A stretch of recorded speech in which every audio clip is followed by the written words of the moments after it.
How many years has it taken to get to this point? I've been deported since 2004, so a little bit over 10 years. More than 10 years in Mexico to finally get into this line for a Mexican passport. The first in a very long series of steps to try and return to what he calls home.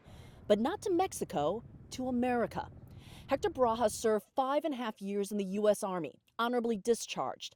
Life was tough after the military. Barajas was in a car when another passenger fired an illegal weapon.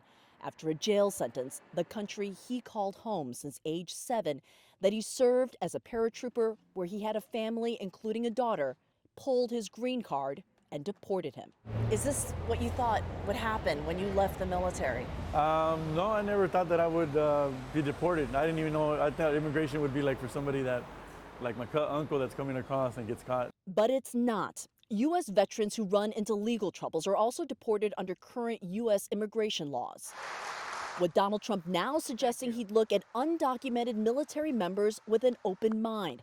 It's a surprising and welcome turn for Barajas. I don't approve of what he said about Mexicans and immigrants, but I do approve of anybody wanting to get veterans home. Will he do it? I don't know. I really don't think so.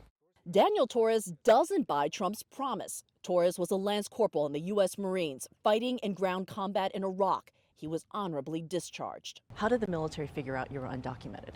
Well, after I got back from Iraq, I volunteered for a 1-year deployment to Afghanistan. That's when the military figured out his papers were fake. Why did you lie to the military? I want to be able to say that I have done something for the country, that I've done something, to earn my place in the United States. Lying was enough to get deported. He's pled his case in U.S. court and just this spring became one of the few granted his U.S. citizenship.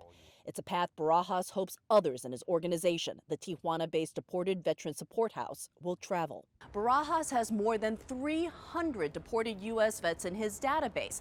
But according to the ACLU, there are thousands of other U.S. servicemen and women who could end up right here, deported out of the United States in this exact same situation.